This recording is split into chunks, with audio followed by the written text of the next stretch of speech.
Hi అండి. ఎలా ఉన్నారు? బాగున్నారా? మీరందరూ బాగుంటారని కోరుకుంటూ నేను కూడా బాగున్నాను. చూడండి, ఈరోజు మన సొరకాయలు వచ్చినాయి. హార్వెస్ట్ చేస్తాం. చూడండి, ఇక్కడ ఒకటి, ఇదిగోండి ఇక్కడ ఒకటి వచ్చింది, ఇక్కడ ఒకటి. ఇంకా ఇదంతా పెందులు ఉండేవి. ఆ పెందులన్నీ ఎండిపోయి మనకి ఉండేవి ఇవి. ఎందుకంటే నాకు ఈ టబ్బు చూపిరా ఇక్కడ, ఇది అది సరిపోలేదో ఏమో కానీ బలం సరిపోలేదు దానికి. మట్టి అయితే బాగానే ఉంది, సరిపోద్ది. బలం సరిపోలేదు. నేను ఇప్పుడైతే దానికి మళ్ళీ కూరగాయలు వేస్ట్ అది తెచ్చాను మన కిచెన్లోది. నేను అది చేసేటప్పుడు చూపిస్తాను నేను మీకు. మళ్ళీ మనకి కాయలు ఎక్కువ రావాలి, కిందలు రాకుండా ఉండాలి అంటే అలాంటివి ఏమన్నా ఇస్తూ ఉండాలి మనం. బియ్యం కడిగిన నీళ్ళు, మజ్జిగ అలాంటివి ఇస్తూ ఉంది కూడా. మళ్ళీ నేను కూరగాయలు వేస్ట్ ఇప్పుడు వేరే రకంగా చేస్తాను. డైరెక్ట్గా అందులో వేస్తే ఏమవుతుందంటే ఎండిపోయి పోషకాలు సరిగ్గా అందట్లేదు మొక్కకి. నేను ఇప్పుడు వేరే పద్ధతిలో అందులో వేసేటప్పుడు నేను చూపిస్తాను. ఇప్పుడైతే నేను ఫస్ట్ కాదు కాబట్టి కొంచెం ఉప్పు కల్లి చల్లి పైకి వచ్చేస్తాను. చూడండి, ఇవన్నీ కిందలే. నేను ఇంకా 4-5 గిల్లేసా. ఇవన్నీ 2 మిగిలినవి మనకి. ఇది చూడండి, అసలు చాలా గ్రీన్గా నిండా వచ్చింది. ఇంకా అలా నిలబడతాయి అనుకున్నాను, కానీ అలా అయినాయి. మనం ఇప్పుడు దానికి మందు కొంచెం బలానికి ఏమన్నా ఇస్తే ఆర్గానిక్ బాగా వస్తాయని నేను అనుకుంటున్నాను. చూద్దాము, మళ్ళీ మళ్ళీ తిప్పు మనకి పెద్దలు వస్తాయేమో. అప్పుడు రెండోసారి ఎన్ని కాస్తుందో చూడాలి. అలా చేసి చూస్తాను. ఇప్పుడైతే ఇది తీసేస్తున్నా. చూడండి, ఇది ఎందుకంటే పెద్దవి అవ్వలే ఇంకా, కాకపోతే ఎక్కువ రాలేదు మనకి. 2 వచ్చినాయి, ఇదొకటి. చూడండి, మనకి ఇలా హార్వెస్ట్ చేస్తుంటే అసలు ఎంత మనకి చెప్పలేనంత ఆనందం వీటికి. చూడండి ఎలా ఉన్నాయో. ఇంక ముదిరిపోతాయి అని తీసేస్తున్నా. నేను ఇదైతే తెచ్చినప్పుడు సొరకాయ పొడవుది అనుకున్నాను, కానీ రౌండ్ వచ్చింది. మన గార్డెన్లో పైన కూడా ఉంది, ఇంకా అది కూడా రౌండే.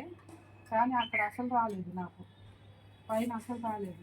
ఈ కింద మొక్క పెట్టినప్పుడు విత్తనాల షాపులో తెచ్చాను నేను. ఇది కొంచెం 10 రూపాయలు అనుకుంటా పాదు, చిన్న పాదు ఇంత ఇచ్చారు.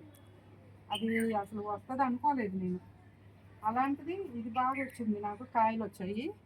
మన గార్డెన్లో ఏంటంటే పైన విత్తనాలు పెట్టాను నేను, విత్తనాలు నాటాను. విత్తనాలు 3వ 4వ నాటితే 3 ఫెయిల్ అయిపోయినాయి. ఒక్కటి వచ్చింది.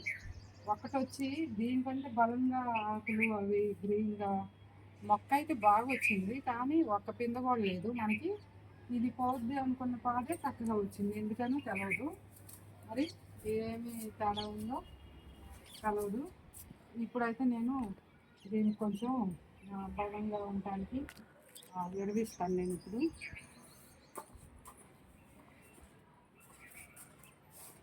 డబ్బాకి ఇలా ఓలుతుంది కదా, ఇలా ఉన్నాయి.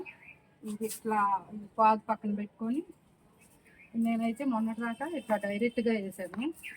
ఇప్పుడైతే దీంట్లో వేస్తా. ఇందులో వేసాను అనుకోండి, ఇందులో వేస్తే మనకి కొంచెం మట్టి వేస్తాను పైన.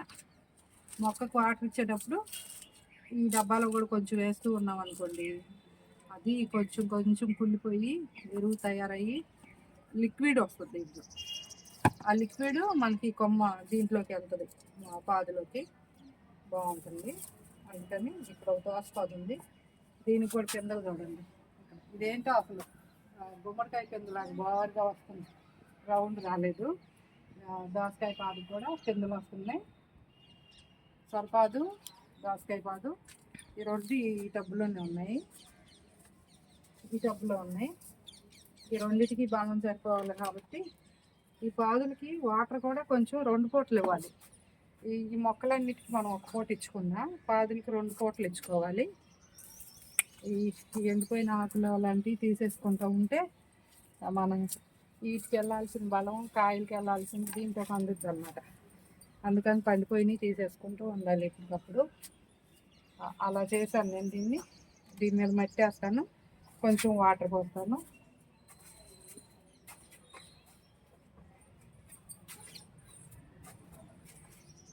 ఇలా వేసామనుకోండి, ఇది ఎండిపోకుండా లోపల ఈ మట్టి వేయడం వల్ల ఏంటంటే ఆ తొక్కలు ఎండిపోకుండా కుళ్ళుతాయి అన్నమాట. కుళ్ళిపోయి లిక్విడ్ వచ్చింది. మనం బయట విడిగా ఇలా చల్లితే ఏమవుతుందంటే అవి ఎండిపోతాయి అన్నమాట. తొక్కలో ఎండిపోయి లిక్విడ్ అనేది తయారవ్వదు. ఇప్పుడు లిక్విడ్ అవుతుంది. ఆ లిక్విడ్ కొద్దిగా కుళ్ళిపోయి అందులోకి వెళ్ళి మనం వాటర్ వేసినప్పుడు అందులోకి వెళ్తూ ఉంటుంది, పాదులోకి అందుద్ది అన్నమాట.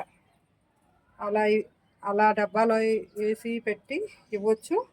ఇక తర్వాత మళ్ళీ మనం మామూలు వాటర్లు, బియ్యం కడిగిన వాటరు అలాంటి మళ్ళీ పైన మట్టిలో వేసేసుకోవచ్చు. ఇలా చేయండి ఫ్రెండ్స్ మీరు. ఓకేనా ఫ్రెండ్స్? ఇలా ఫాలో అవ్వండి. మనకైతే కూరగాయలు కొనకుండా మన ఫ్యామిలీకి వరకు పండించుకోవచ్చు. మనం డబ్బుల్లో పెట్టుకొని నాకైతే చక్కగా వచ్చేస్తుంది అన్నీ. ఇంకా మన ఇంట్లో మార్కెట్లో తెచ్చుకున్నట్టుగా కాకరకాయ, బీరకాయ, దొండకాయ, సొరకాయ అన్నీ ఉన్నాయి. కొన్నే తీసుకొచ్చుకుంటాం మేము బజార్లో. చూడండి, ఈ ఆర్గానిక్ పంటలు తింటే మనకి ఎంత హెల్తీగా ఉంటామో అలా ఉంటాము. చాలా హెల్తీగా ఉంటాం మనం. అందుకని చెప్తున్నాను.